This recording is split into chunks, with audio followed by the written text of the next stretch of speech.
Alors à côté de vous, il y a un autre digital native, non pas digital native, digital migrant. Voilà. Il se présente comme ça. Ralph, je disais une place au soleil et sur votre site web, il y a une citation de Giono qui est intéressante par rapport à ça. Oui, la citation de Jean Giono que je reprends dans mon livre Service gagnant, c'est nous voulons de la place au soleil. C'est normal, mon garçon, alors fais du soleil au lieu de chercher à faire de la place. Voilà la belle situation. Comment on fait du soleil? Justement, n'importe qui peut se faire son petit soleil, hein, créer son blog, son compte Twitter, Facebook. Maintenant, est-ce qu'il y a des recettes? Alors, d'abord, je voudrais me présenter parce que c'est pas forcément évident de mettre un digital immigrant dans une table ronde comme celle-là. Moi, j'ai fait une école de commerce, j'ai eu la chance d'être dans la même promo que Nicolas Bordas, donc c'est lui qui m'a mis sur Facebook en créant le groupe de 25 ans de notre promotion. Je suis très croyant, mais pas tellement pratiquant dans le sujet que vous abordez. J'ai encore un vieux téléphone portable. Et j'ai une activité de conseil, j'ai écrit Service Compris il y a 20 ans. Je suis le cofondateur de la chaîne Columbus Café, donc le concurrent qui devait se faire racheter par Starbucks et me rendre milliardaire. Je suis très heureux d'être là aujourd'hui, puisqu'il ne nous a pas racheté. Enfin bref.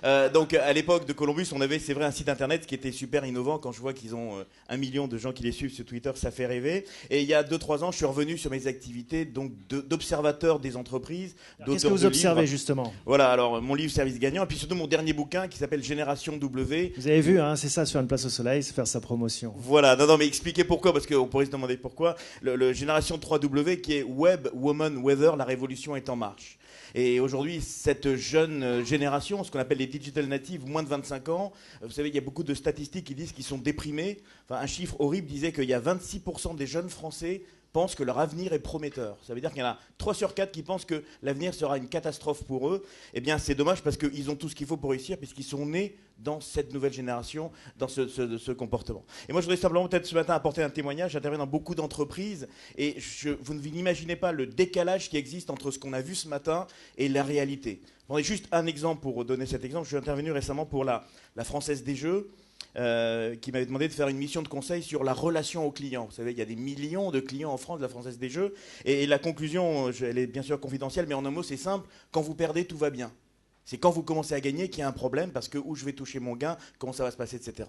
Et juste cette image, vous savez que fdj.com est un site internet où vous avez tous les jeux qui sont sur internet. Exactement tous les jeux. Et il y a quelques années, un monsieur a gagné 23 millions d'euros à l'euro-million. Mais c'était sur internet. Eh bien, cette personne a mis 3 jours avant de savoir qui allait lui payer son gain et comment ça allait se passer. Donc, on crée des trucs formidables et on est encore en décalage et on ne sait pas comment traiter cette clientèle-là qui a joué sur Internet et qui a gagné. Ralph, les 3 W pour vous, c'est Web, Woman, Weather. C'est bien ça? Oui.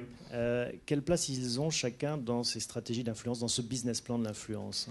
Alors c'est d'abord très intéressant parce qu'on se rend compte qu'ils sont intimement liés. Par exemple, on sait que les femmes sont majoritairement sur Internet à partir de 19h.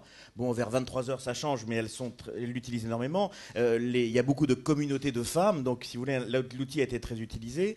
L'autre exemple, c'est le lien entre le web et weather. Vous savez que depuis maintenant juin 2008, les compagnies aériennes ont supprimé le billet électronique.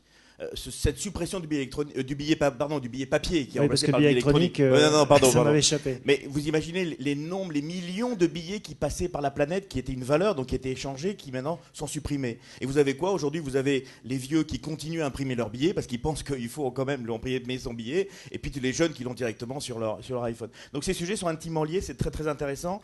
Et c'est intéressant de voir, moi je m'intéresse beaucoup à la façon dont les entreprises vont se préparer, d'une part à ce client qui est devenu un dictateur, qui est devenu un tyran parce qu'il a toutes les informations. Deuxièmement, comment on va intégrer cette nouvelle clientèle de jeunes qui effectivement vont d'abord sur Internet avant de consommer. Et puis troisièmement, comment on va les faire travailler. Je citais l'exemple d'un chef d'entreprise qui me disait c'est dramatique, les jeunes chez nous, ils veulent utiliser Facebook dans la journée. Je ne vais pas les laisser voir un site de cul. Donc vous voyez un peu le décalage qui existe entre ces gens-là. Et alors que dans d'autres cas, il y a des entreprises qui utilisent des jeunes dans des centres d'appel. Et ils se sont rendus compte qu'ils sont en train de mettre en place des logiciels de CRM, donc de gestion de la relation client, qui ressemblent à Facebook. Ou quelque part, on n'a plus face à un client, mais face à un ami, et on le gère de la même façon parce que le modèle d'habitude d'utiliser Internet avec ces jeunes, c'est Facebook. Donc il y a un vrai décalage. Comment est-ce que l'entreprise répond au défi de la fragmentation? Parce que c'est dur, on le voyait avec avec Emmanuel, quand on est soi-même du métier, quand on est producteur d'informations. Maintenant, une entreprise, on lui demande d'être aussi producteur.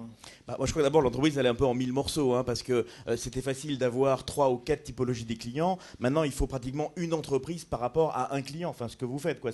L'hôtel, il doit être exactement le même par rapport à ça. Deuxièmement, l'énorme problème qu'aujourd'hui, c'est le client qui a pris la parole. Enfin, dans le monde du tourisme, par exemple, TripAdvisor est une catastrophe internationale, puisque c'est maintenant lui qui dicte, on l'a vu, les sites des hôtels apparaissent en dernier. Et puis dernière chose, moi le seul conseil que je donne, je dis mais vos enfants sont sur Facebook, vous ne comprenez pas, mais allez-y vous aussi. Donc si on n'essaye pas un moment, on ne comprendra jamais rien. Mais est-ce que la bonne solution, c'est pas celle de Stéphane, c'est d'inverser la problématique et de se dire voilà, écoutons ce que veulent les dictateurs, les clients les clients potentiels, et puis fabriquons ce qu'ils demandent. Ouais, enfin pas toujours facile à faire quand vous avez 150 agences. Par exemple, j'intervenais pour un grand crédit agricole qui disait le drame aujourd'hui, c'est qu'on a encore des centaines d'agences, mais les clients ne viennent plus chez nous. Et le deuxième drame, c'est que le client, il a un problème. Avant de venir chez nous, il est allé voir tous les blogs, tous les sites, il a tout vu. Il est parfaitement au point sur son problème. Il arrive face à un conseiller bancaire qui doit maîtriser 300 produits. Évidemment, le client est plus compétent que le conseiller bancaire.